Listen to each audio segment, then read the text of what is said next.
بسم الله الرحمن الرحيم إن الحمد لله نحمده ونستعينه ونستغفره ونعوذ بالله من شرور أنفسنا ومن سيئات أعمالنا من يهده الله فلا مضل له ومن يضلل فلا هادي له وأشهد أن لا إله إلا الله وحده لا شريك له وأشهد أن محمدا عبده ورسوله أما بعد فإن أحسن الكلام كلام الله وخير الهدي هدي محمد صلى الله عليه وسلم وإن شر الأمور محدثاتها وكل محدثة بدعة وكل بدعة ضلالة وكل ضلالة في النار.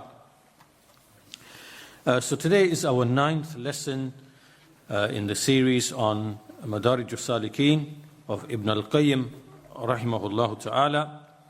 And in the previous 2 lessons we were looking at how Surah al-Fatiha is a refutation of every type of misguidance and every person or faction, group or sect of misguidance. So Ibn al-Qayyim, what he did is that based upon the 8 or 9 or 10 meanings that we find in al-Fatiha, when we start from the beginning and we work our way through all the way to the end, we find, for example, at the beginning there is Alhamd, Allah is praised, He is worthy of praise because He is the Ilah, He is the one who is worthy of worship. So Alhamdulillah, we have Alhamd, we have Uluhiyyah, and then we have Rububiyyah, then we have Rahmaniyyah, Ar-Rahman Ar-Rahim, then we have the Mulk of Allah, to Him belongs the dominion. And likewise there is the fact that there is the dominion over the Day of Judgment, that indicates establishment of the proof, iqamatul hujjah, that in turn establishes the risala, the sending of the messengers. Then we have Iyaka na'budu wa Iyaka nasta'een. So Allah is the ma'bud, the one who is worshipped, and He is the one who is musta'an, the one who is sought for help. And then after that we see that Allah is the hadi, ihdina as-sirat al-mustaqim, and He is mun'im, the one who bestows the favor. So all of these meanings in al-Fatiha, what Ibn al-Qayyim did is that he refuted each and every faction by way of some or all of these meanings. So we went through the atheists, those who deny a maker and a creator. We went through the people of Wahdatul Wujud, who believe in the unity of existence. Nothing exists except Allah, everything is Allah. Likewise the deists, likewise the fire worshippers, the Magians, the Majus, likewise the Qadariyah, also the mushriks, the polytheists of all their various types, whether the pagan Arabs, the Hindus, the Christians, the Yahud, the grave worshippers. Within Al-Fatiha is a refutation of them all from different angles. Likewise the Jahmiyyah, who deny Allah's attributes, the Jabariyah, who believe that man has no will, he is forced to do his actions, Allah is the only one who acts. Likewise the philosophers who believe that the universe is eternal and it exists by necessity of Allah's existence. If Allah exists, the universe exists. And likewise those who deny that Allah has knowledge of the specifics. Those who say Allah only knows universals, but He doesn't know the specifics or the particulars.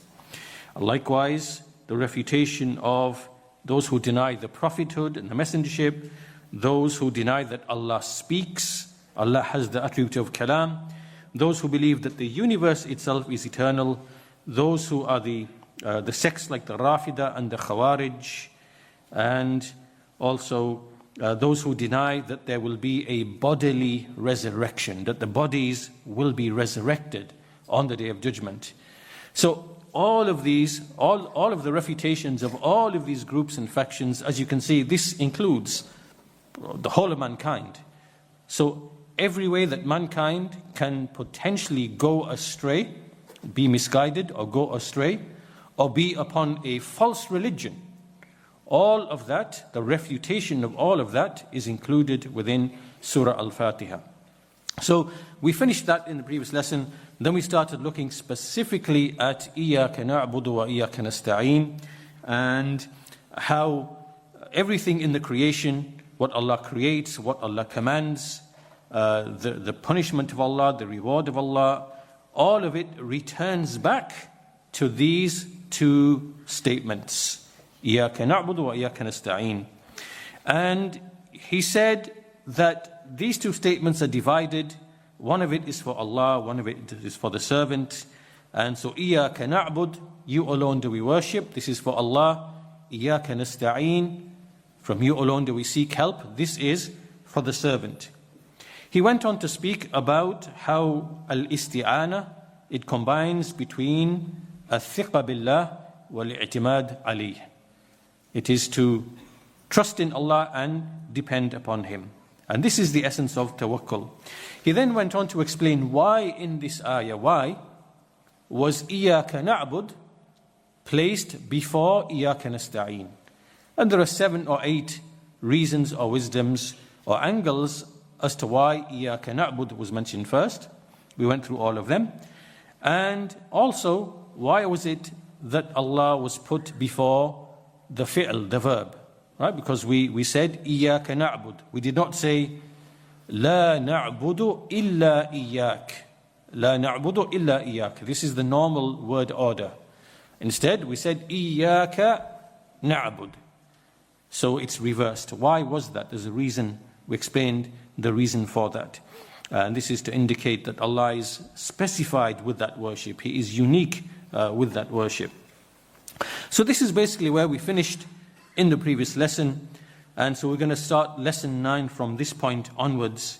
So basically in this lesson what we are going to do is that in this ayah, which is in the middle of Surah Al-Fatiha, إِيَّاكَ نَعْبُدُ وَإِيَّاكَ نَسْتَعِينَ, this, as we said, is what all of the books that Allah revealed, all the 100, 104, all of them are summarized in the 3 books, the Quran, the Torah, and the Injil. And all of them are summarized in the Quran, and all of the Quran is summarized in the Mufassal of the Quran. And then all of that is summarized in Al-Fatiha. And all of Fatiha is within this middle verse. إِيَّاكَ نَعْبُدُ وَإِيَّاكَ نَسْتَعِينَ. So it's as if everything comes back to this one ayah. Now in this ayah, إِيَّاكَ نَعْبُدُ وَإِيَّاكَ نَسْتَعِينَ, there are many taqsimat, there are many divisions, there are many maratib or levels. And so in this lesson, what we are going to do is, in essence, in a nutshell, 4 categorizations of 4 categories each. Right? So Ibn al-Qayyim is going to divide the people in 3 or 4 different ways. And in each of those ways, the people fall into 4 categories. So that's what this lesson is going to be, inshaAllah ta'ala, if we are able to complete all of it. So let's commence. So he says, إِذَا عُرِفَ هَذَا.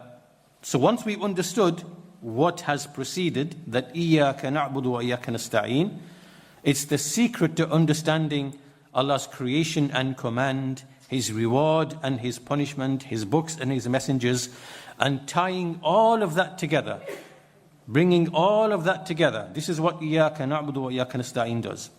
إِذَا عُرِفَ هَذَا. Once we understand that, فَالنَّاسِ في هذين الأصلين وهما العبادة والاستعانة أربعة أقسام. So once we've understood this, then these 2 foundations which are mentioned in this ayah, which is ibadah and isti'anah, that we worship Allah and that we seek His aid in worshipping Allah. That when we look at these 2 things, then the people, they are divided into 4 categories as to where they stand in the implementation or the actualization of these 2 things. So these 4 categories, he says, first of all, أجلها وأفضلها. The loftiest and the most superior, the most excellent of these four categories is Ahlul Ibadati wal Isti'anati Billahi Alayha.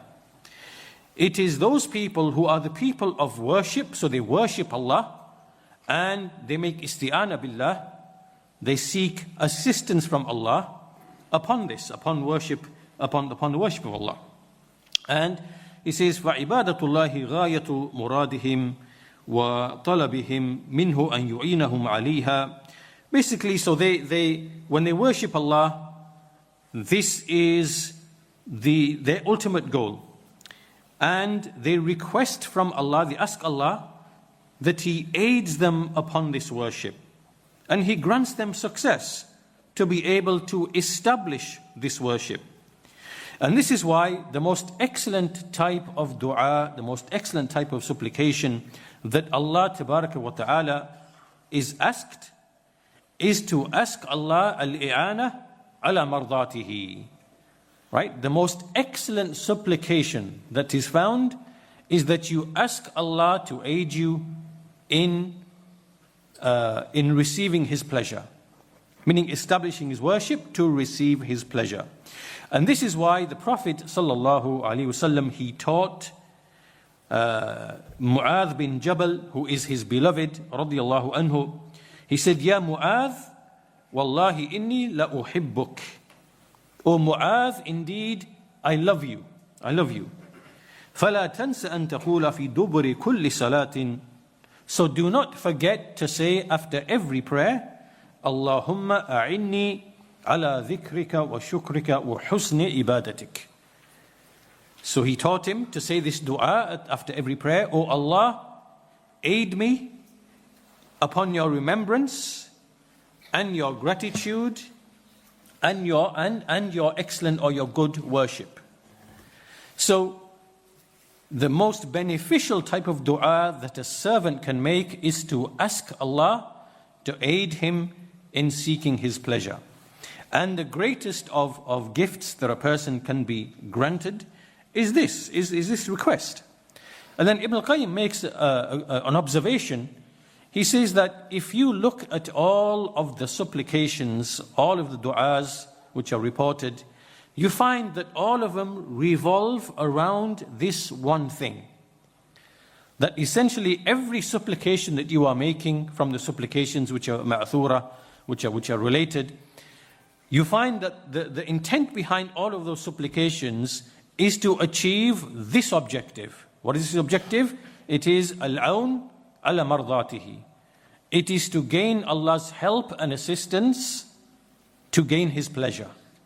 And all of the supplications are founded upon that, or it is asking for that, or it is asking Allah to repel the opposite of that, or it is something that facilitates that, or facilitates its ways, or completes and perfects that. The completion and perfection of receiving Allah's aid for His assistance. So all of the ad'iyah, they all revolve around this one thing. And this is why Shaykh al-Islam Ibn Taymiyyah rahimahullah, he said, تَأَمَّلْتُ أَنْفَعَ الدُّعَاء. I reflected on what is the most beneficial dua. فَإِذَا هُوَ فِي سُؤَالِ اللَّهِ الْعَوْنَ عَلَى مَرْضَاتِهِ. So he said, so after reflection, I found that it is to ask Allah for His aid, to aid you in attaining His pleasure. Then he says, ثُمَّ رَأَيْتُهُ فِي الْفَاتِحَةِ فِي إِيَّاكَ نَعْبُدُ وَإِيَّاكَ نَسْتَعِينُ. Then I saw that this supplication is actually in Al-Fatiha, when it is said, you alone do we worship, and from you alone do we seek help. Right? So this is the first category, the first person, first type of person. He establishes Allah's worship, and he seeks aid and assistance from Allah in establishing that worship. This means that when he makes dua to Allah, it means also that he takes the ways and the means, because from isti'ana you are asking Allah to give you assistance, and so there are those things which aid you in establishing Allah's worship, such as good health and physical ability and all the other things like in the dunyawi sense that aid and assist you in establishing Allah's worship and attaining His pleasure. So there is ibadah, and there is isti'anah in the sense that you are needy from Allah. So you worship Allah, but you also feel that you are needy from Allah in being able to establish that. And then you take whatever ways and means, obviously, that are part and parcel of that. So this now is the first group. They combine ibadah and isti'anah. They combine the two things together. The second group are those وَيُقَابِلُ هَؤُلَاءِ الْقِسْمِ الثَّانِي وَهُمُ الْمُعْرِضُونَ عَنْ عِبَادَتِهِ وَالْإِسْتِعَانَةِ بِهِ. The second group are the ones who basically are the opposites. And these are the people who turn away from Allah's worship and they turn away from His isti'anah. There's no worship and nor do they seek aid from Allah. فَلَا عِبَادَ وَلَا إِسْتِعَانَةِ. But if one of these people from this category was to ask Allah, he's asking not because of ibadah, but it is because of some hadh or shahwa. Right? It is because of some desire or need or something that he has. It is not for the sake of seeking the pleasure of Allah and nor establishing His rights. And we find that you see that everyone in the heavens and the earth, they ask from Allah. You see the awliya of Allah, the friends of Allah, they ask Him. But the enemies of Allah, they ask Him as well. And Allah gives to these and Allah gives to them. And the most hated of people to Allah, which is Iblis, la'nahullah, even he made isti'anah to Allah. He asked from Allah. Because when he had a need, Allah gave that to him. قَالَ رَبِّ فَأَنذِرْنِي إِلَى يَوْمِ يُبْعَثُونَ. This is Iblis. He's calling upon Allah. Oh Allah, grant me respite till the day that they are raised. قَالَ فَإِنَّكَ مِنَ الْمُنذَرِينَ. So Allah gave him that respite. Right? So this means that even an enemy of Allah like Iblis, he acknowledges Allah is the Lord. He acknowledges that, without Allah's aid and assistance, that he can do nothing. So he asked Allah for that, and Allah gave it to him for a wisdom, for a purpose. And so, but this type of person, when he seeks this from Allah, it is not, that he wants to seek Allah's pleasure. And when he's given that thing by Allah, this only increases that person in his wretchedness and his remoteness from Allah the Exalted and from being expelled and repelled from Allah. And this is the case for every person who asked from Allah, but he did so not in order to obey Him. This person will be made distant from Allah subhanahu wa ta'ala. Now, what's the lesson from this?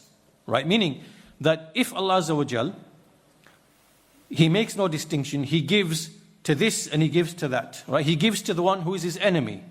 He gives the one who is His ally and friend. And even Iblis, he made isti'anah, he made dua to Allah. Allah gave to him.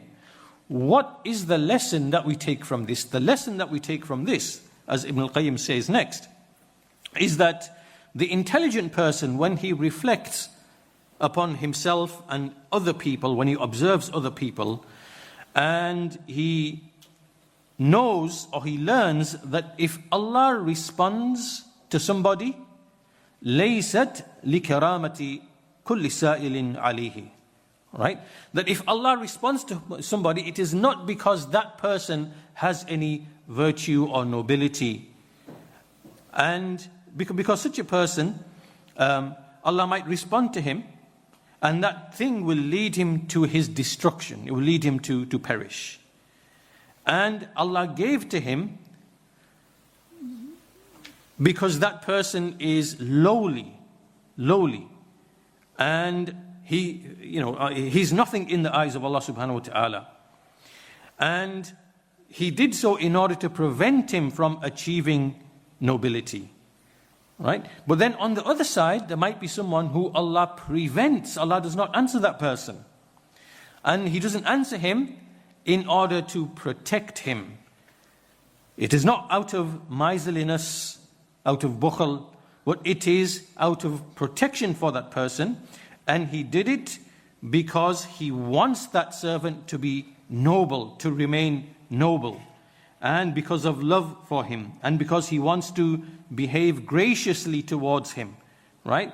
So the point being that Allah answering and giving, Allah not answering and withholding, this has no connection to the honor of a servant and the disgrace of a servant. There's no connection between these two. Otherwise, if that was the case, then Allah would never give to any of the people of disbelief. And He would always give to the people of Iman.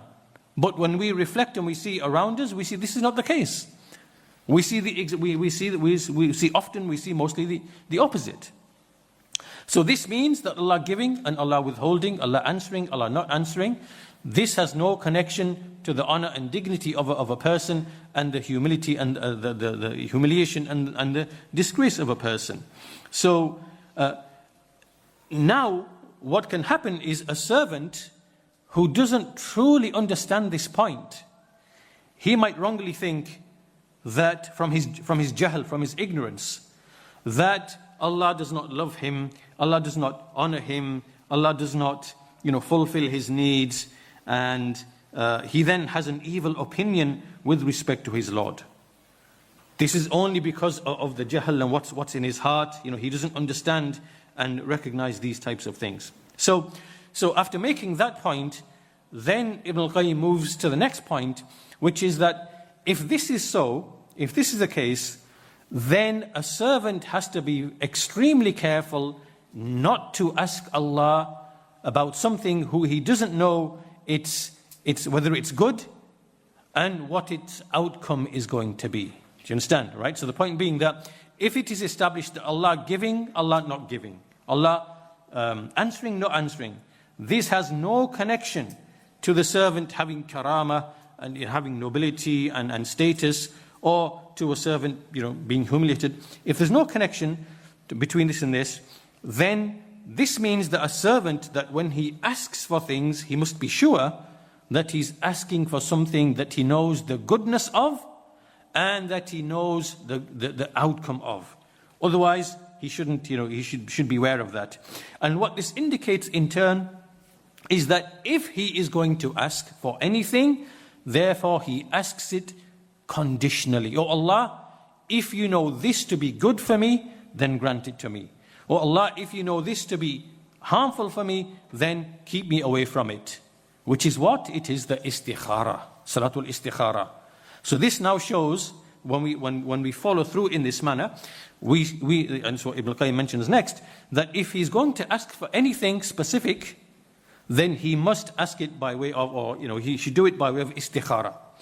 And he should make the istikhara as a person, truly as a person, who himself does not know what is in his beneficial interest, who he himself acknowledges he has no power over it, who himself acknowledges that he's not able to be guided towards the details of that thing, and he has no power of benefit or harm over himself.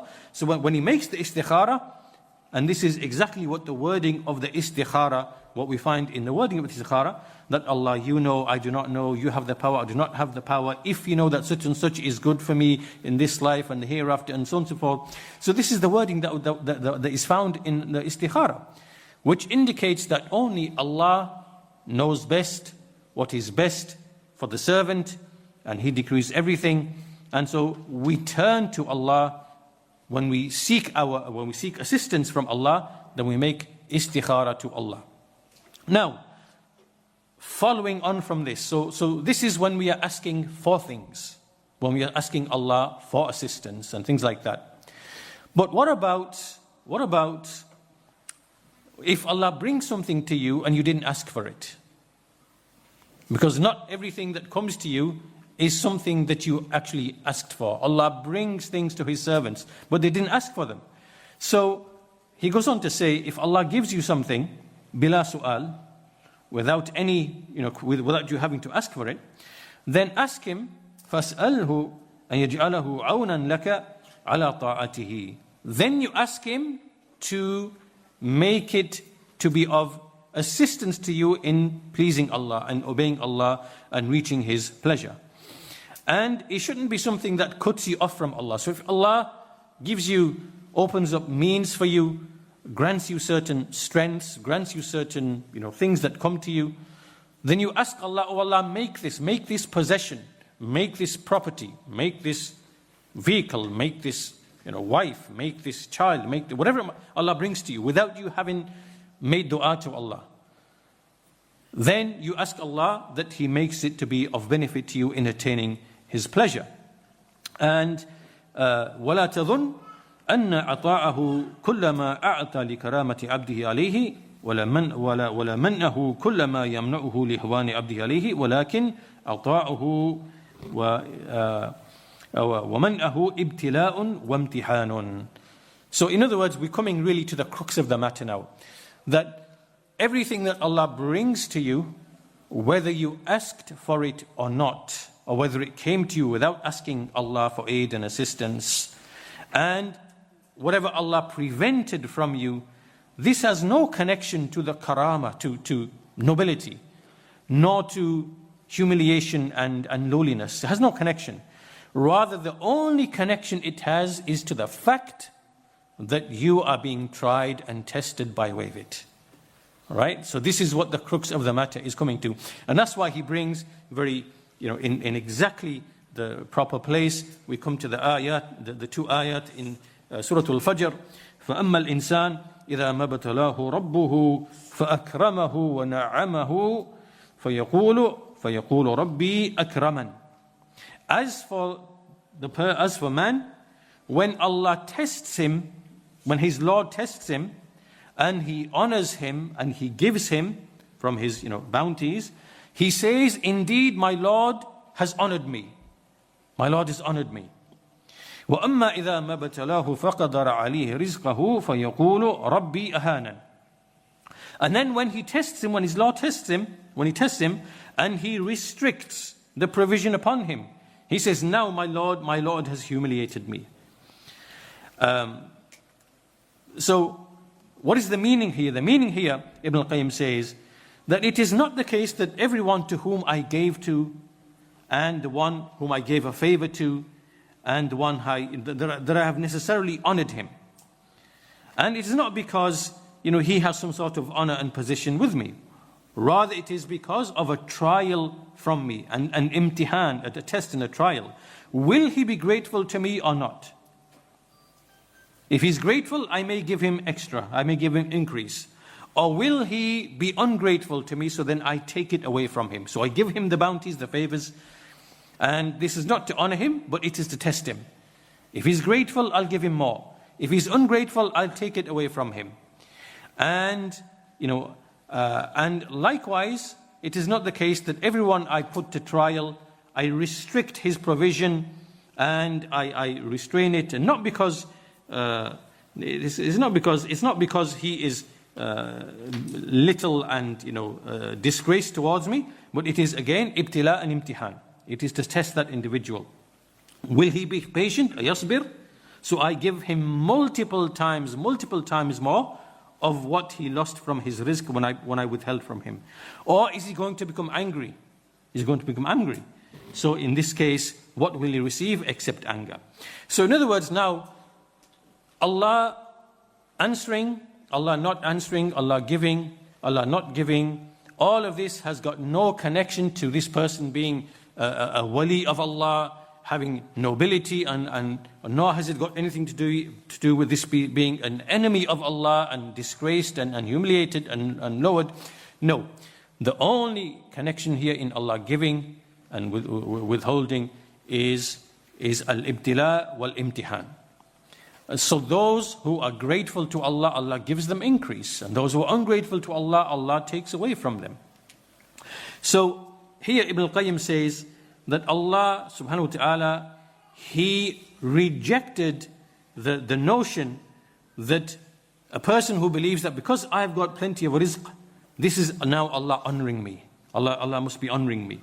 And that poverty is something that Allah humiliates people with, right? This is the rich, affluent people, this is how they often think.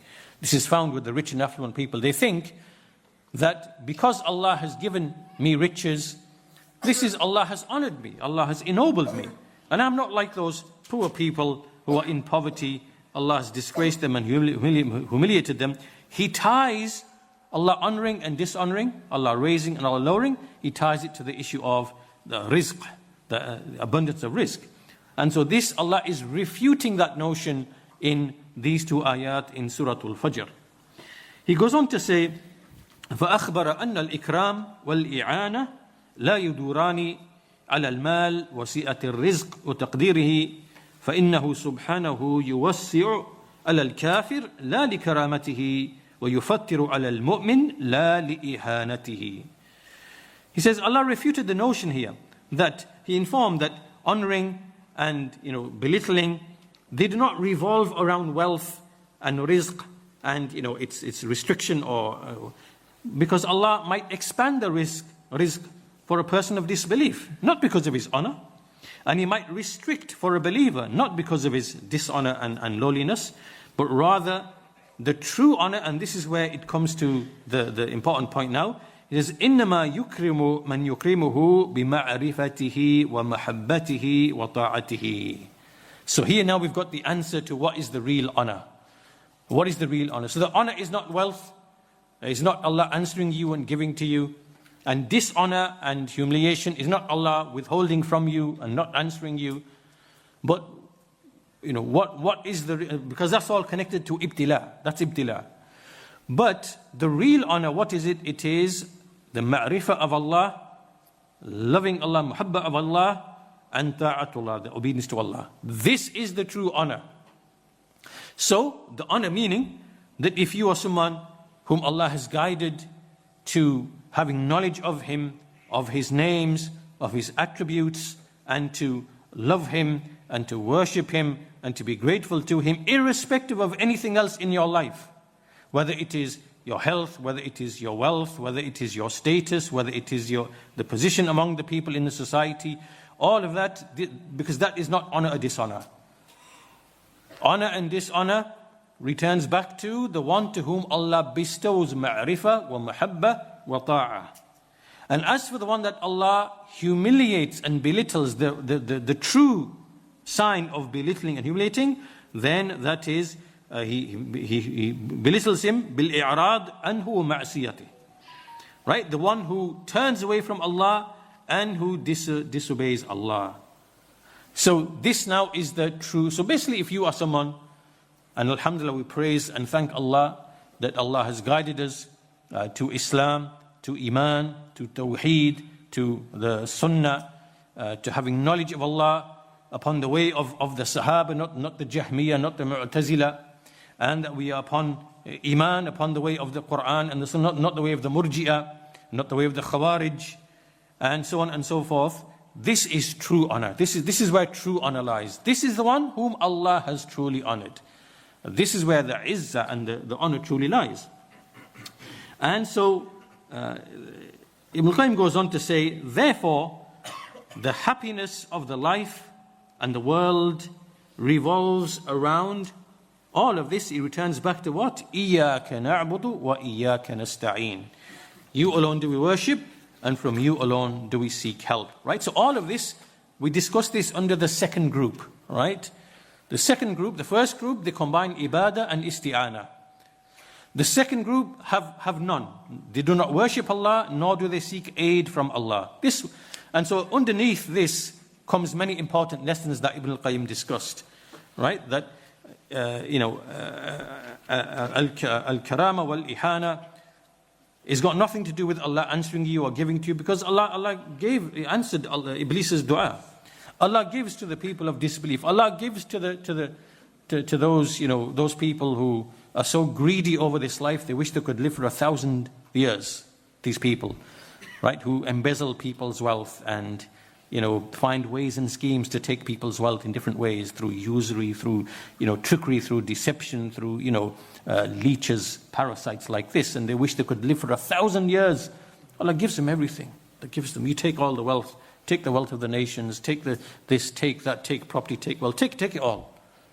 This is not honoring, this is not, this is ihana, this is belittling and humiliating these people, right? Because it is ibtila.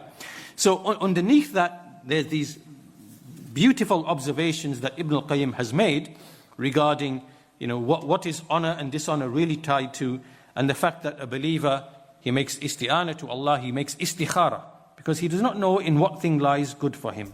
So he asks in a conditional sense, and that's the istikhara. And often a man might tie his wealth, whatever, he thinks that Allah's honored him because of his wealth. No, that's not true. That's not true. True honor is in al-Iman, in having ma'rifah of Allah. You could be the poorest person, you could be starving, poverty, you could have rags on your body, but as long as you have the knowledge of Allah and you have the ma'rifah, you have mahabba, this is Allah honoring you. Allah has honored you. Right? So this is how the believer thinks. Now the third category he goes on to mention is القسم الثالث من له نوع عبادة بلا استعانة. The third category are those who they worship, but they do not seek aid from Allah in establishing that worship. So they just get on with worship, but they don't feel that they need to ask Allah to aid them in that worship. Now, there are two categories of people who come under this. The first of them, أحدهما القدرية القائلون بأنه قد فعل بالعبد جميع مقدوره من الألطاف. Okay, now the first group, and this makes sense. The Qadariyah. The Qadariyah, they deny al-Qadar. Right? So the Mu'tazila, the Qadariyah, what do they say? They say that their position is that Allah created man, and at the initial creation, He put power in him at the beginning. So He gave him the power. From that point onwards, man, he creates his own actions without any assistance or involvement from Allah. Right? This is what the Mu'tazila, this is what they say. That a man, when he does a deed, he is outside Allah's control and power. He is doing things with his own power, independently. Right. If this is their position, then do you think that they will be asking aid from Allah to aid them in the worship? No. Because they believe that Allah cannot have any involvement in the actions of the servants, because they believe it is unjust. It is unjust for Allah to decree something upon you and to create your actions and then to reward and punish you. Right? This is what they wrongly believe. So therefore they say, Allah gave man the initial power. You are given qudra at the beginning, the initial power. But as and when you do the acts of worship, when you do your actions, at that point Allah has no involvement. Allah is not creating your actions. It is not Allah's will, it is not Allah's qudra, it is your will and your qudra that is being performed outside of Allah's control and power. If that's the case, then why do you need to ask, oh Allah, why do you need to ask Allah to aid you then? Then it doesn't make any sense for you to do that. Right? So this is the Qadariyah. Worship Allah, but you are not going to make isti'ana. And this is a refutation of these people. They read the refutation of themselves every time they pray. إِيَّاكَ نَعْبُدُ وَإِيَّاكَ نَسْتَعِينُ. Well, you're asking Allah to aid you. Why are you asking Allah to aid you in the worship if you believe that Allah plays no role in your actions? It doesn't make any sense. So, in a way, the Mubtadi'ah who recite Al-Fatiha, the Jahmi, the Ash'ari, the Mu'tazili, everybody they're self-refuting every time they recite Al-Fatiha in many different ways, as we covered previously. So this is the first of the two groups. The second, An-Naw' al-Thani, and this group here, in a way, he's alluding to man lahum ibadat wa awrad ولكن حظهم ناقص من التوكل والاستعانة. He's kind of alluding here to the people of Jabr, right? So the Qadariyah say Allah has no role, Allah has no power in the actions of the servants. We create our own actions. The Jabariyah, they say that Our actions are forced upon us. We have no choice in our actions. If that's the case, then why are you asking for isti'anah again? So on either side, can you see where making isti'anah to Allah, if you believe that Allah is for, like you are forced to do your actions, you have no choice, then why are you asking Allah for isti'anah when He's the one who's doing your actions in the first place, according to your belief? So these types of people here, they have ibadah, but without isti'anah. However, Ibn al-Qayyim was very careful in his words. He said, "Man lahu naw'u ibadatin bila isti'anatin," meaning that this isn't like universally the case with all of these people, right? But this is what you find with them. This is what you find with them. This is necessitated by their belief. But you will find among them, like some of these people, they will have some maybe tawakkul, they will have some of these affairs, but in reality, their worship is impaired by their erroneous belief. So to the extent, he says, to the extent that وَلَهُمْ مِنَ الْخِذْلَانِ وَالضَّعَفِ وَالْمُحَانَةِ وَالْعَجَزِ بِحَسَبِ قِلَّةِ إِسْتِئَانَتِهِمْ وَتَوَكُّلِهِمْ. So the less and the absent their tawakkul, their isti'anah from Allah, then they will be abandoned and they will be weak and they will have inability. This is how it is. This shows, just this example of al-qadr, here we have a real practical example to show how an incorrect belief can be very, very harmful and detrimental to a person's worship and to his needs to Allah. In this case, this is al-qadr and al-jabr. He goes on to say, he then goes on to explain in this section here, what is the meaning of tawakkul? If someone was to say, فَمَا مَعْنَى التَّوَكُّلْ وَالْإِسْتِئَانَةِ, he summarizes it in a nice paragraph. He says, قُلْتُ هُوَ حَالٌ لِلْقَلْبِ يَنْشَأُ عَنْ مَعْرِفَتِهِ بِاللَّهِ تَعَالَى. Right, so when we want to describe what is tawakkul, what is isti'anah, we discussed this previously. At-tawakkul is a-thiqa billah, that you trust in Allah and you depend upon Him, meaning you trust in Allah. In fact, what he says next, it means that these two things, tawakkul, isti'anah, they emanate from having knowledge of Allah, and it is a state of the heart. Right? So what is that knowledge you have of Allah? It is that you know tafarrudihi bil khalq, that Allah is unique in creating, and tadbir, in regulating His creation, wal-dar wal-nafa, and that He is unique in bringing benefit and bringing harm to you, wal-ata wal-man, and giving to you and withholding from you, and that whatever Allah wills will occur. And whatever, even if the people don't will it, even if the people did not will it, and whatever Allah does not will, it will not happen, even if the people will it to happen. So once you have knowledge of all these things that we just mentioned, Allah is unique in creating and regulating, in giving benefit or bringing harm, or in giving and withholding, and that whatever He wills happens. Once you understand all of that, then naturally the heart, what happens with the heart?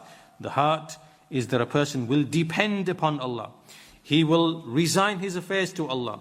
He will be at ease with Allah. He will have thiqa billah. He will have dependence or trust in Allah. And he will, this will lead him to make tawakkul upon Allah, and his heart will be filled with these things. Ibn al-Qayyim gives an example. He says, if you look at the case of a child towards its parents. There's a small child towards his parents, and the child feels there is raghba and rahba, right? The child is utterly dependent for its needs upon the parents, right? The heart becomes full of that. So in the same way, the servant towards Allah, he is in exactly the same way as a child is with respect to its parents. So he gives that similitude or that example. So the person who behaves like that with Allah subhanahu wa ta'ala, then Allah will suffice him for his needs. وَمَنْ يَتَوَكَّلْ عَلَى اللَّهِ فَهُوَ حَسْبُهُ. Whoever depends upon Allah, Allah will be sufficient for him. So anyhow, this is the third category of people. Those who worship Allah, but then you don't find that state of being in their heart where they feel that they need to rely upon Allah, trust in Allah, depend upon Allah, ask from Allah to aid them and to give them tawfiq. This state does not exist in the heart, right? So this would be, we can see clearly why the Qadariyah would be absent this. We see also why the Jabariyah, many of the Sufis, they would be absent this because they believe Allah is the one who's really acting through them and they are forced to do. But true reliance, true tawakkul, it comes upon knowledge and recognition of these affairs that we just mentioned. Now, this brings us to the fourth and final category, and this is the one, وَهُوَ مَنْ شَهِدَ تَفَرُّدَ اللَّهِ بِالضَّرِّ وَالنَّفْعِ. This is the one who acknowledges, right? He sees that Allah is the one who benefits and harms. Whatever He wills happens, whatever He does not will does not happen. But alongside that, he does not worship Allah, right? So this person acknowledges everything comes from Allah, but he doesn't worship Allah. He relies upon Allah. He seeks aid from Allah, but only to achieve his worldly, hudud, shahawat, aghrad, his things that he seeks, his lusts, his objectives, right? So when he relies upon, when he depends upon Allah, relies upon Allah, and asks from Allah, it's not to worship Allah, but it's to gain something from the world, its riches, its pleasures, its objectives, goals. So he asks Allah for them, and so then Allah grants them to him, and it could be wealth, it could be leadership, it could be status and position in the eyes of the people, it could be other things, it could be many other things. It could be being given power, being given establishment upon the earth. But all of these things, ultimately, they don't have any, they don't lead to anything positive. Right? Having mal does not lead you to Islam. Having wealth does not in itself lead you to Islam. Likewise, having status, position, all those things, and they don't bring you closer to Allah or give you walaya. Right? Al-mulk, wal-jah, wal-mal, wal-hal. All of these, they are given to the righteous person and to the sinful person. They are given to the believer, they are given to the disbeliever. Allah does not make any distinction in respect of these affairs. They are given to all of the people of the earth. So that does not necessitate that you will be guided to Islam. Right? So these people who, this is their way, they ask Allah only, they know that Allah is the Lord, the Creator, the Provider, the one who gives, the one who takes. And so they depend upon Him. For what? For the worldly pursuits. And so these are the people who have no ibadah. They do not worship Allah, but they have isti'ana. They have isti'ana with Allah. And sometimes these people, like we said before, they will claim that just because Allah gave them the wealth, Allah gave them the honor, Allah gave them the position, they think this is a sign that Allah loves me. This is a sign that Allah loves me, but has nothing of worship with Him at all. This is what you see from many of these very highly successful people. They have a vague general belief in Allah, and they think, they believe that because Allah has given them what they asked for, that somehow this now is a sign that Allah actually loves them. This is not a sign at all. This is not a sign at all. This person who thinks like this, فَهُوَ مِنْ أَجْهَلِ الْجَاهِلِينَ وَأَبْعَدِهِمْ مَعْرِفَةً بِاللَّهِ تَعَالَى وَدِينِهِ. Such a person is the most ignorant of the people and the distant away in knowing Allah, the Most High, and His religion. So these are the four types of people. So إِيَّاكَ نَعْبُدُ وَإِيَّاكَ نَسْتَعِينَ. Within this, we can divide the people into how they combine these two things, or they do not have any of these two, or they combine one, or they have one and not the other. After this, Ibn al-Qayyim goes on now, and he says, إِذَا عُرِفَ هَذَا فَلَا يَكُونَ الْعَبْدُ مُتَحَقِّقًا بِإِيَّاكَ نَعْبُدُ إِلَّا بِأَصْلَيْنِ عَظِيمَيْنِ. Okay, so now that we understand this, now that we're clear now, that when we worship Allah, we make ibadah of Allah, that we also have to combine that with making isti'ana. We have to We have to ask Allah's aid to aid us in worshipping Him. Then this worship that we are doing, it can only be established with two foundational principles, and they are something that you all know. It is number one, mutaba'atul Rasul, to follow and imitate the Messenger of Allah in that worship, al-ikhlas lil-ma'bud. And it is to be sincere to the one that we are worshipping. فَهَذَا تَحْقِيقٌ إِيَّاكَ نَعْبُدُ. Right? So, with ikhlas, with sincerity to Allah, and with mutaba'ah, following the Messenger of Allah, when we bring these two together, we are now actualizing إِيَّاكَ نَعْبُدُ. إِيَّاكَ. This is the first part now. إِيَّاكَ نَعْبُدُ. Okay. Once again, وَالنَّاسِ مُنْقَسِمُونَ بِحَسَبِ هَذَيْنِ الْأَصْلَيْنِ أَيْضًا إِلَى أَرْبَعَةِ أَقْسَامٍ. Once again, the people are divided into four categories in relation to these two foundations, right? So let's step back now. So let's make sure that we follow. إِيَّاكَ نَعْبُدُ وَإِيَّاكَ نَسْتَعِينُ. Ibadah and isti'anah. So the people are divided into four groups in terms of where they stand, or how they combine or do not bring. Ibadah and isti'anah. Now, the ibadah that we are speaking of, for which we seek isti'anah from Allah, let's go back to ibadah. That ibadah, how do we establish that ibadah? It rests upon two principles. We have to be sincere to Allah. We do it only to please Allah. And we do it in the way that we have been taught by the Messenger of Allah. Now, once again, in respect to these two foundations by which ibadah is actualized, then the people will fall into four categories once again. So four categories are as follows. The first, he says, the first, Ahlul Ikhlas lil Ma'bud wal Mutaba'ah.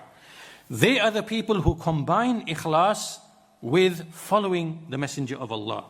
They are the people of Iyyaka na'bud.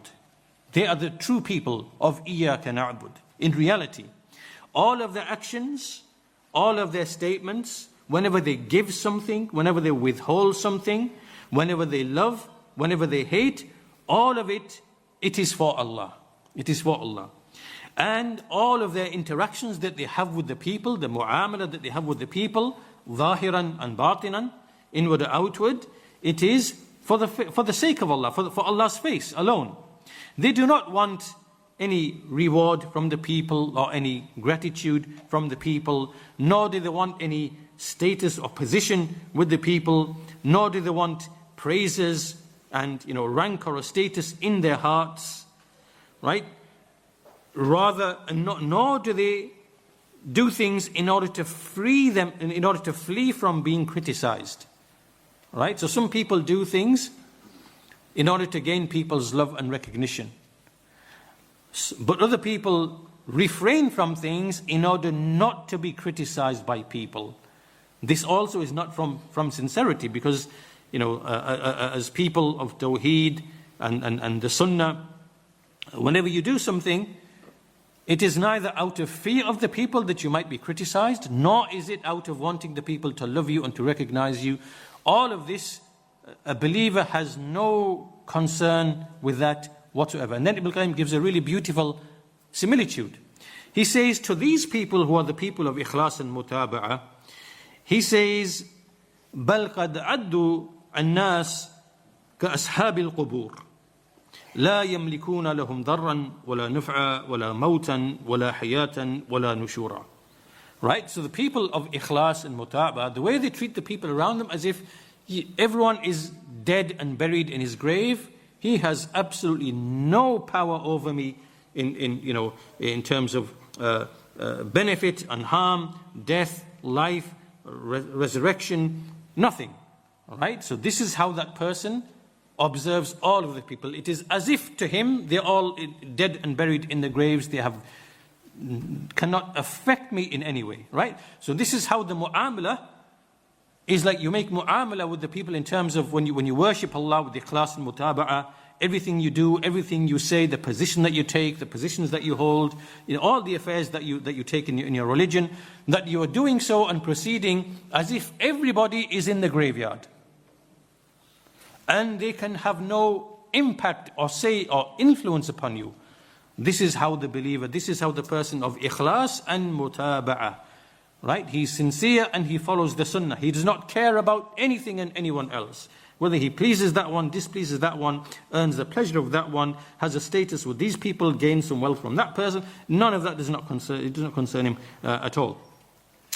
He goes on to say that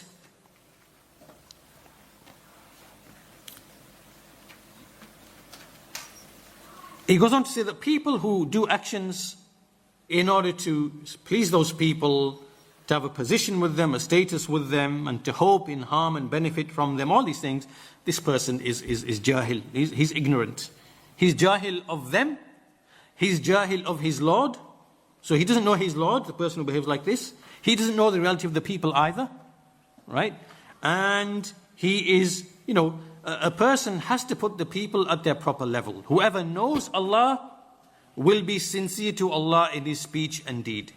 And when he gives, when he withholds, when he loves, when he hates. So this is the first category. He then continues to explain. He mentions the statement of Al-Fudayl bin Iyad, the famous statement, the ayah الذي خلق الموت والحياة ليبلوكم أيكم أحسن عملا.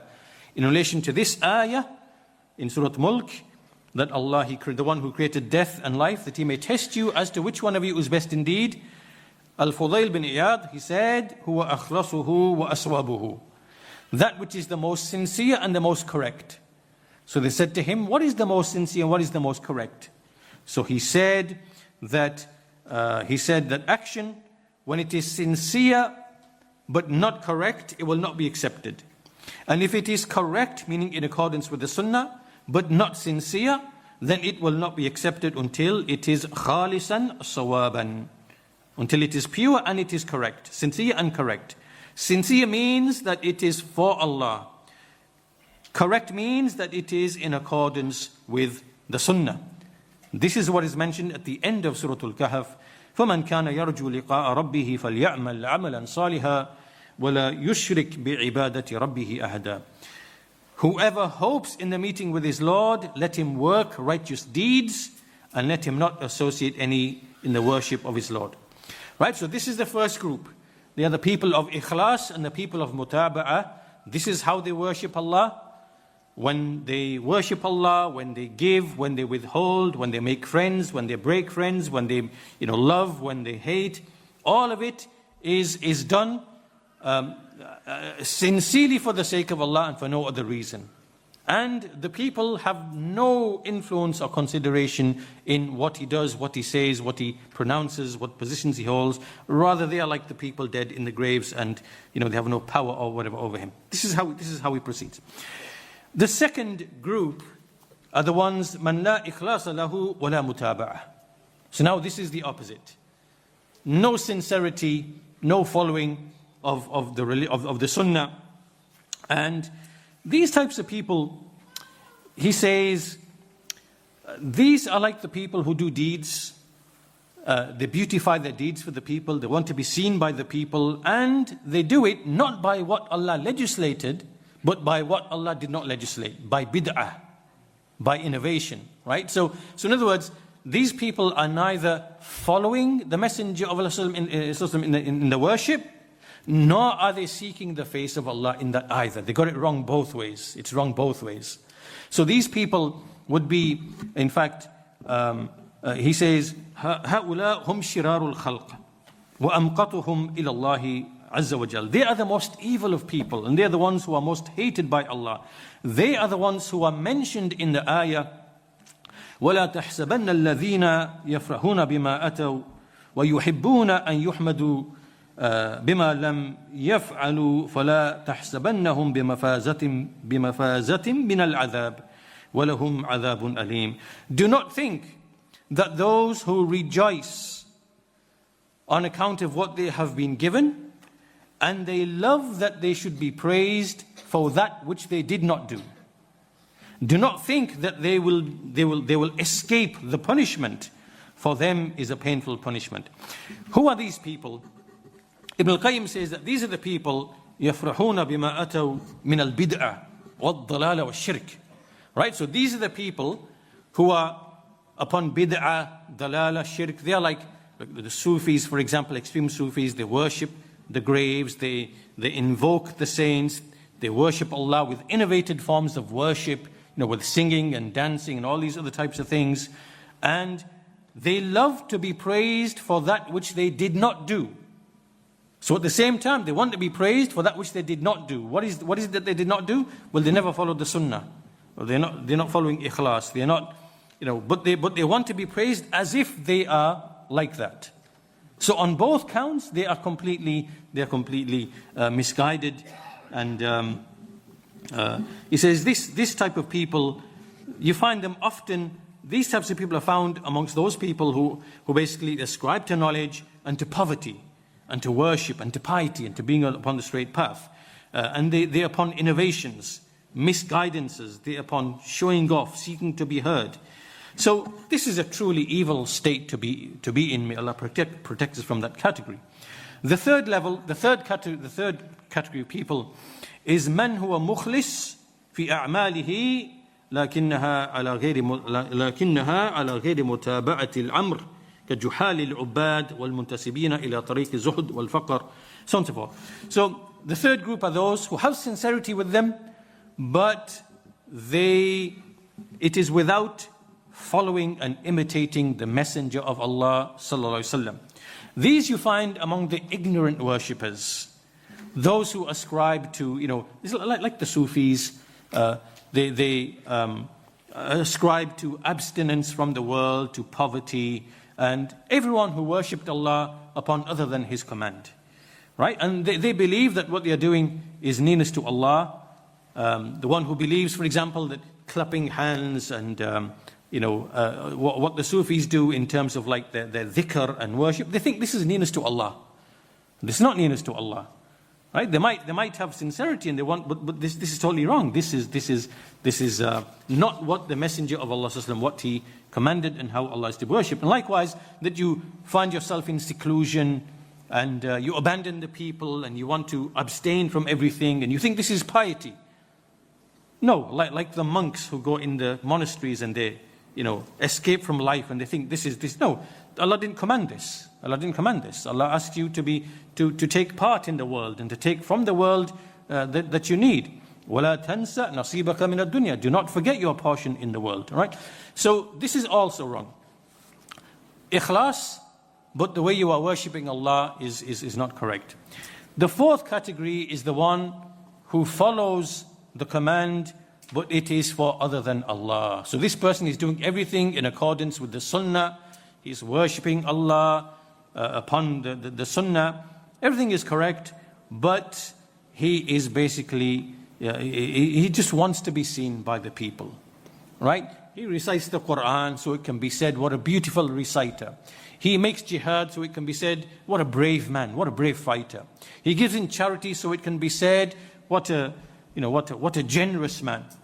And the scholars explain that the one in whom most or all of his actions are like this, then this is hypocrisy, this is nifaq. This is hypocrisy, the hypocrisy of disbelief. This is a hypocrite who does not really and truly believe. But as for the one from whom this happens, rarely or not like the first type, then this is a sinful believer. And this person's actions will not be accepted. وَمَا أُمِرُوا إِلَّا لِيَعْبُدُوا اللَّهِ مُخْلِصِينَ لَهُ الدِّينَ. They were not commanded except to worship Allah in the right way, but doing so how? Being sincere to Allah in the religion. So these now are another group of 4 people in terms of where they stand in relation to the 2 foundations of ikhlas and mutaba'ah, the 2 foundations by which we establish إِيَّاكَ نَعْبُدُ. Now Ibn al-Qayyim moves to the next group and he says, ثُمَّ أَهْلُ مَقَامِ إِيَّاكَ نَعْبُدُ لهم في أفضل العبادة وأنفعها وأحقها بالإيثار والتخصيص 4 طرق. وهم في ذلك أربعة أصناف. Okay, so the next category of 4 is, he says that, again, reflecting upon إياك نعبد, إياك نعبد. We see that the people, like when they look at all of the acts of worship, and they see, okay, what is the best worship? What is the most beneficial worship? What is the most worthy that should be chosen? We find that there are 4 orientations. And practically you will see this among the people. There are 4 orientations. The first, as-sanaf al-awwal. There's a group of people who believe عندهم أنفع العبادات وأفضلها أشقها على النفوس وأصعبها. Right, so among the worshippers, among the believers, you will find a category of people, and their outlook on worship is that they believe that the more difficulty there is in the act of worship, the harder it is, the more toil and struggle you have to go through. This means that it is a better and loftier act of worship. So in other words, there are some people who worship Allah, and they believe that in the worship that I do, or in the forms and types of worship in which there is the greatest difficulty, the greatest hardship, that this therefore must be the most superior type of worship. And this is, as he says, قالوا لأنه أبعد الأشياء من هواها وهو حقيقة التعبد. Because they are claiming, look, this is the furthest thing that is away from your desire, and it's the reality of worship, and the reward is based upon how hard it is. The reward is based upon the mashaqqa, the difficulty that you go through. So these are the people, he says, وَهُمْ أَهْلُ الْمُجَاهَدَاتِ وَالْجَوْرِ عَلَى النُّفُوسِ. He says these people are the people of like mujahid, meaning you have to struggle and toil, and you have to be tyrannical over your own soul. You have to oppress your own soul, literally. Like this is the mindset. That unless you are, punishing your soul and making hardships for yourself, and then, it can't be the best form of worship. This is a way of thinking that you find amongst the people. They will punish themselves, and they will believe that this somehow is the most rewarded act of worship. This is the first type of orientation you will find among the Muslims, and maybe you come across people who think like that. The second group are the ones who say أفضل العبادات وأنفعها التجرد والزهد في الدنيا والتقلل منها غاية الإمكان واضطراه الاهتمام بها وعدم الاكتراث بكل ما هو منها. Okay, now this group of people are the ones who say the best type of worship, the best type of ibadah is az-zuhd, is abstinence. You just escape from the world. You as much as you are able, you take very little from the world, and you don't have any concern towards it, and anything that is from it, you pay no attention to it. These types of people are actually of 2 types, right? So the ones who you find who think like this, there's 2 types among them. There's one type among them is those who are just believe that this is the actual objective behind worship, right? It's as if they believe that the objective behind worship is just to flee from the world, have nothing to do with it, escape from it, and they just leave the people towards it, and they say that this is better than even seeking knowledge and worshipping Allah. Like they become like recluses.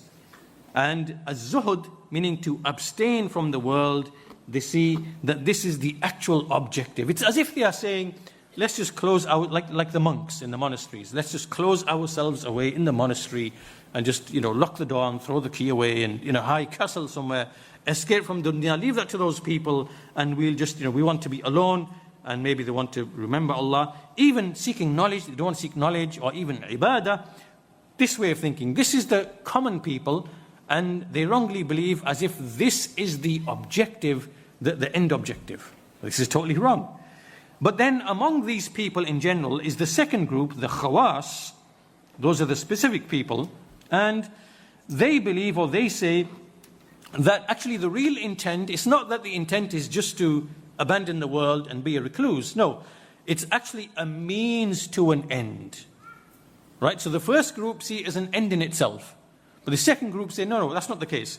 that is only a means to an end, right? So when you refrain from the world and you have zuhud, what's the objective behind it? Objective behind it is to gather your heart and make it, make it only connected to Allah, and to be concerned with Allah, and meaning you empty your heart of everything so that it can be, it can be filled with Allah, with tawakkul, with Allah's pleasure, with all those types of things, and to remember Him, and so this type of these type of people, the second type of people who believe that it's only a means to an end.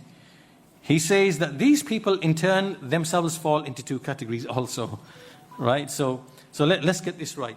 The first group who believe it to believe it's an end in itself, right? So they think that being recluse and having nothing to do with the world, and it's like an end in itself. This is wrong.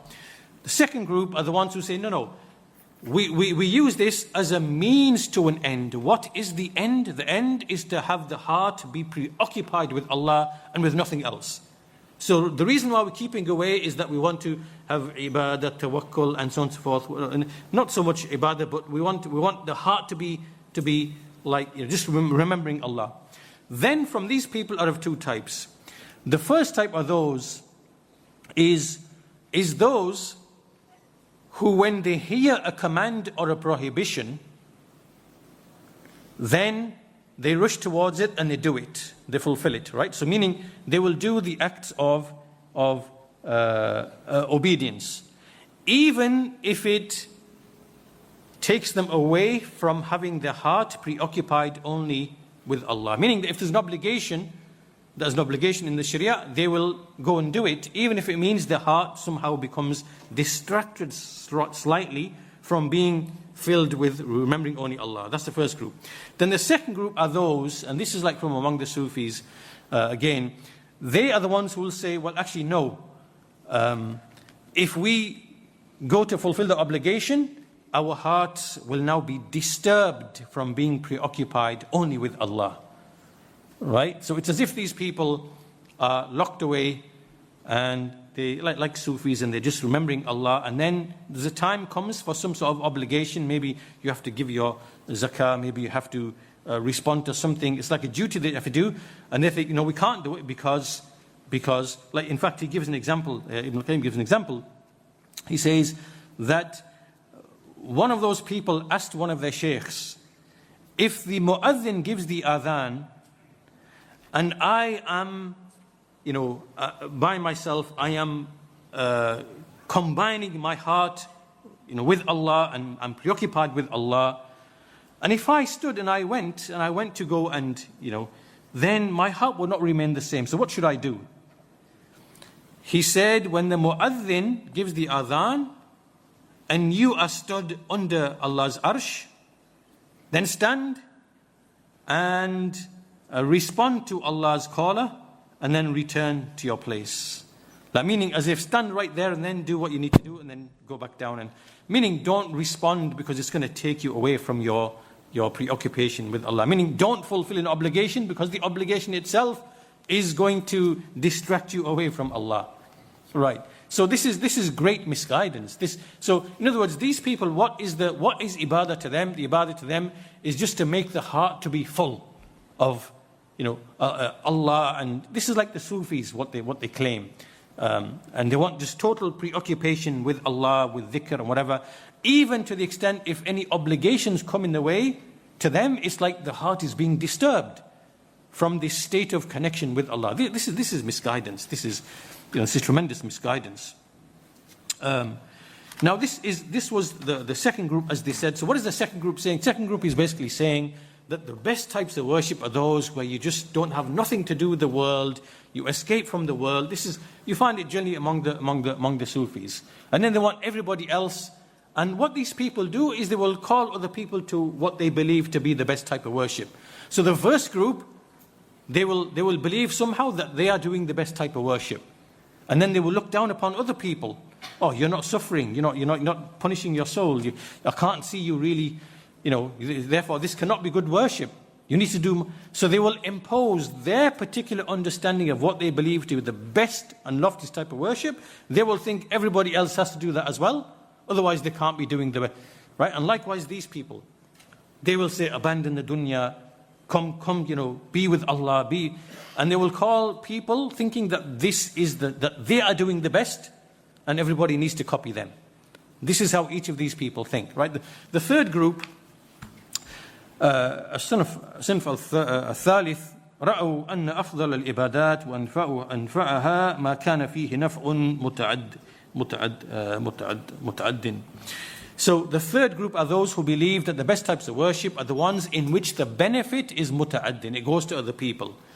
So these are the people who focus around, they want to help the poor people, they want to build wells, and they want to give charity, and they want to collect the wealth, and anything that basically reaches many people and benefits them, they see that that is the most beneficial type of thing.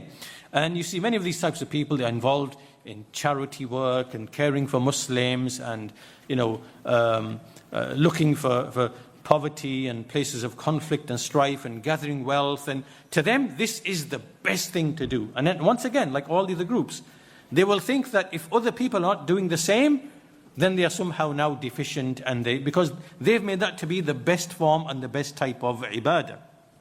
And they bring statements for this. Ali radiallahu anhu, the hadith in which the Messenger of Allah sallallahu alaihi wasallam is said to him that if Allah لأن يهدي الله بك رجلا واحدا خير لك من حمر النعم, that if Allah guides through you a single man, then that is better for you than the best of all treasures. Right? So they bring texts like this and texts of charity and a recurring charity, things like that, and they believe that the best type of acts of worship are those in which other people benefit. Now, there's an element of truth in that. Obviously that's true, that the more people benefit, then obviously the more reward there is. But this is their general way of thinking. And now, in all of these first three types, what's happened here is that they've taken something that is found in some of the acts of worship, and because their souls are inclined to it, or they've become accustomed to it, they believe that is the most superior type of worship, that everybody else should be joining them in doing as well. So now they become callers to that thing, right? That everybody has to be, punishing their own souls in worship like I am, because this is the best type of worship. Or everybody should be a recluse and escape the dunya like I'm escaping the dunya, and my heart is attached. Or everybody should be involved in charity work like I am, and if not, they are somehow different. So people think like that. This is wrong. But as for the fourth group, he says, قالوا إن أفضل العبادة العمل على مرضات رب تعالى في كل وقت بما هو مقتضى ذلك الوقت ووظيفته. Now this is the fourth group. What do they say? They say that the most superior type of worship or action is the one that you do to please Allah in every time and moment in which that particular act of worship is best suited to that particular time. So meaning now that the fourth group do not have any one specific principle or type of worship. They're not saying be like this, or be like that, like the first three groups. But they are saying that every situation you are in, every moment you are in, every time that you are in that moment and that time, there is whatever act of worship is the most suited and the best and the most rewarded for that time, then we do that. So in other words, he says, فَأَفْضَلُ الْإِبَادَاتِ فِي وَقْتِ الْجِهَادِ الْجِهَادِ.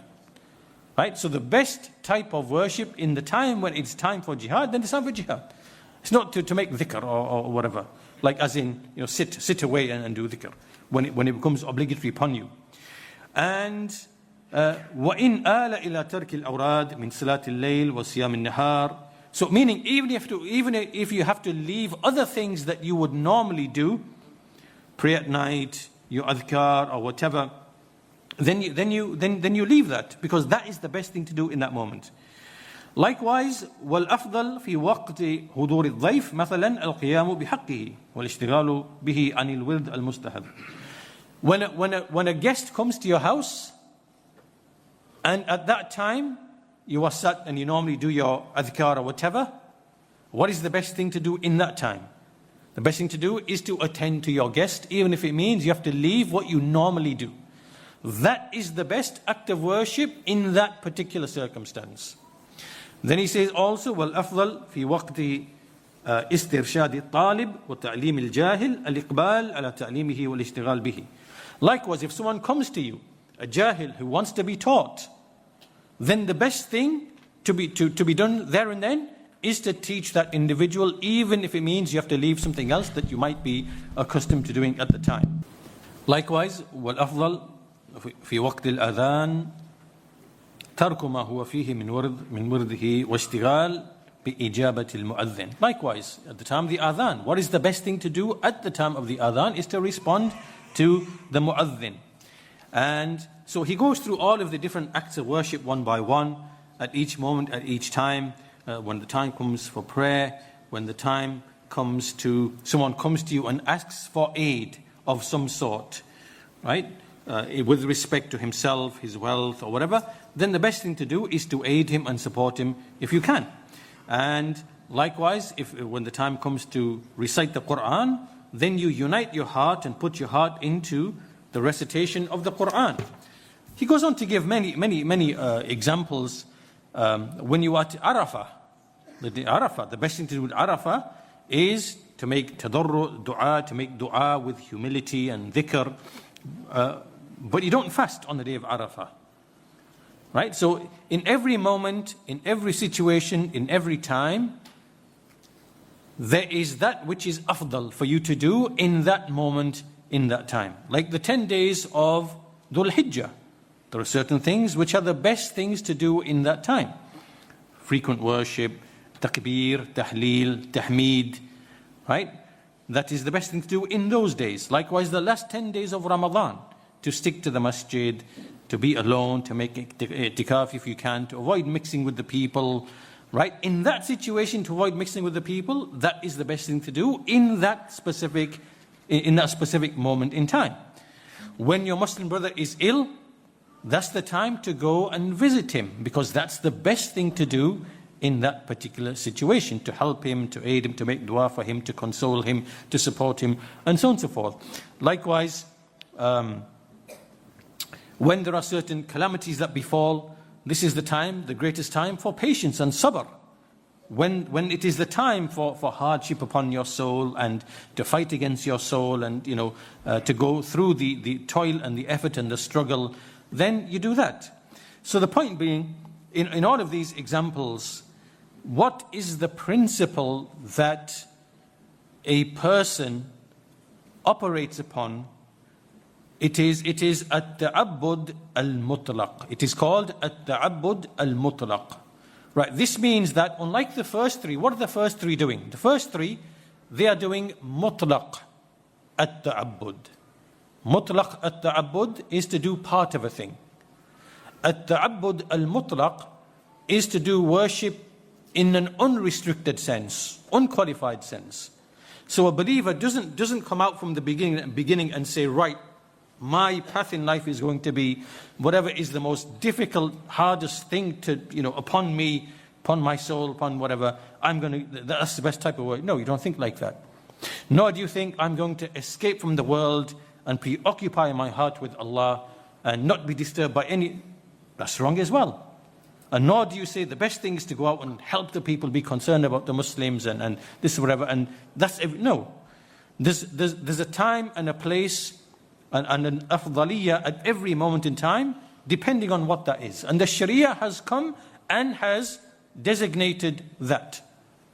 Right? So it's not for anyone to now start deciding this is the best, that is the best. The Sharia has come that in this moment when someone is ill, you go and visit him. That's the best thing for you to do. And to leave whatever else you might be doing. Right? At the time of the adhan, you forget everything else. You respond to the mu'adhin. Leave your Quran. Stop reciting the Quran. Even though we know the Quran as a deed is but in that moment, you've got to leave that and do what is afdal in that moment in time. right? So this is what we call at-ta'abbud al-mutlaq, right? It is to worship Allah in an unrestricted sense with all forms and types of worship, and to do them at the moment in time that it is afdal to do them. So he goes on to, in fact, the rest of it I will leave. He goes on to speak about this a bit more, and he mentions al-abd al-mutlaq. So we have to be an abd al-mutlaq, al-abd al-mutlaq, meaning that you are not someone who's restricting the most superior types of worship to a particular category or a particular thing. Because then you will be limiting your worship and your ubudiyyah and what you consider to be afdal. And you will be departing from the sharia by doing so. Like the first three categories. Right? So you do everything at the right time based upon what is the best thing to do at that time. This is how a servant, he becomes, when a servant becomes like that he goes along with Allah's command, whatever it is, whatever it is at any moment in time, this is the person, فَهُوَ لِلَّهِ وَبِاللَّهِ وَمَعَ. Right? You are for Allah, you are by Allah, and you are with Allah. Right? When you worship in this, when you make at-ta'abbud al-mutlaq, then you are lillah wa billah wa ma'allah. In all situations, right? When you worship Allah in this way, meaning when you stick to the Sharia and you do things at that time, which in that moment in time is the afdal. So this now is the third category of four, right? Which is, what is the most superior type of worship? Because Iyaka na'bud, it is ibadah. So what is the most superior type of ibadah, therefore? Is it to do the most difficult, hard things upon your soul? Is it to just abandon, become a recluse and to fill your heart with Allah? Is it to, just to fulfill the needs of the people where the benefit expand? What is it? The best type of ibadah is not in any one thing. It is whatever is the best in whatever that situation that you are in, or that comes to you from Allah's decree, right? So this is how the believer operates. This is how he moves forward in his ibadah. He doesn't become, let's say, like biased toward one thing, or swerving towards one thing, right? He keeps his balance, and so in this manner he behaves and he conducts himself. He's always with Allah, and in every moment he is like the rain. Wherever the rain falls, it benefits, right? So wherever the rain falls, he behaves like that. His benefit in what he does, there is benefit in all situations, in all circumstances. This is how he is. This brings us now to the final. It's only a page left. We'll finish with that, inshallah ta'ala. Now we come to the fourth categorization in Iyaka na'bud. He says, وَبِنَاء إِيَّاكَ نَعْبُدْ عَلَى أَرْبَعِ قَوَائِدٍ. The foundation of Iyaka na'bud is built upon four principles or four foundations. التحقق بما يحبه الله ويرضاه من قول اللسان والقلب وعمل القلب والجوارح. So this now shows that this ibadah is of four levels. There is the speech of the tongue and the speech of the heart, and there is the action of the heart and the action of the limbs. This is something we all know and we understand from the basics of our religion, that this ibadah is something that takes place in the heart through its speech, upon the tongue with its speech, in the heart through its action, and upon the limbs with the action. Meaning that all parts of your body are involved in the ibadah, in establishing ubudiyyah to Allah. So he says, فَالْعُبُودِيَّةِ اسْمٌ جَامِعٌ لِهَذِهِ الْمَرَاتِبِ الْأَرْبَعِ. The word ubudiyyah is a term, comprehensive term, that brings together these four levels, these four maratib. The speech of the heart, the speech of the tongue, the action of the heart, and the action of the limbs. And so the people of Iyaka na'bud, they are its people, meaning the ones who establish ubudiyyah in all of these ways. Then he goes on to explain each of these four things, which you are familiar with already. فَقَوْلُ الْقَلْبِ. What is the speech of the heart? Speech of the heart is its belief. To believe in whatever Allah informed us about Himself and about His names, His attributes, His actions, His angels, and in meeting Him. which has come to us upon the tongue of his messenger sallallahu alaihi wasallam. Right? This is the speech of the heart. The speech of the heart is the belief of the heart. Whatever your heart believes, that is its speech. وَقَوْلُ اللِّسَانِ, to inform, al-ikhbaru anhu bidhalik, the speech of the tongue is now to inform about the belief that is in the heart, and to call other people to it, and to defend it, and to explain the innovations which are opposed to it, the misguidance which opposes it, and to convey Allah's commands and to remind people. This is the speech of the tongue. As for the action of the heart, what are the actions of the heart? It is loving Allah, relying upon Allah, muhabbat, tawakkul, al-inaba, to return to Him, al-khawf minhu, to fear Him, to hope in Him, to be sincere to Him in the religion, to be patient upon His commands, and in refraining from His prohibitions, and to be patient upon His decrees, and to be pleased with the decree of Allah, to love for His sake, to love and to have loyalty for His sake, to hate and have enmity for His sake, and to be humble to Him, to submit to Him, to be at ease and tranquil with Him, and other such things, which are the actions of the heart. These are the feelings of the heart that a servant experiences, which these are more obligatory upon a servant than even the actions of the limbs. These are more obligatory. These are obligated upon you first and foremost, because the actions of the limbs derive from them. Right? So this is from the greatest of the affairs of ubudiyah. It is what happens in the heart, whether these actions are obligatory or whether they are mustahab. And finally, it is the actions of the limbs, as-salah, wal-jihad, and making your way to Jum'ah and Jama'ah, and aiding the incapable person, being benevolent and kind to the creation, and all these types of things. Right? So it says, فَإِيَّاكَ نَعْبُدُ وَإِيَّاكَ نَسْتَعِينُ إِلْتِزَامٌ لِأَحْكَامِ هَذِهِ الْأَرْبَعَةِ. So إِيَّاكَ نَعْبُدُ وَإِيَّاكَ نَسْتَعِينُ is to stick to the rulings of these four things, right? The speech of the heart, speech of the tongue, action of the limbs, action of the action of the heart, action of the limbs.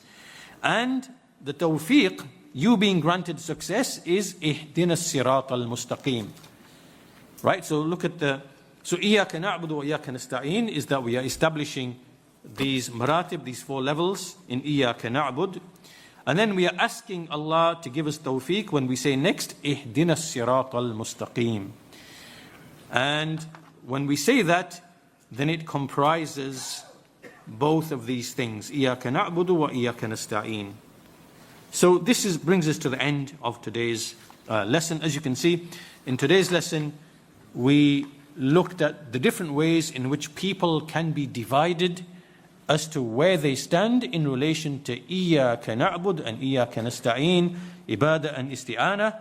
Likewise, ikhlas and mutaba'ah, the second. And third is in terms of ta'abbud. What do they see as the best, more superior type of ta'abbud? And what is the correct way that a believer ought to proceed? And finally, the maratib, the levels in which ubudiyya actually takes place. All of that is in إِيَّاكَ نَعْبُدُ وَإِيَّاكَ نَسْتَعِينُ. We will finish there for today, inshallah ta'ala. We'll continue the next time that we meet. وَبِاللَّهِ التَّوْفِيقِ وَالْحَمْدُ لِلَّهِ رَبِّ الْعَالَمِينَ وَصَلَّى اللَّهُ عَلَى نَبِينَا مُحَمَّدٍ.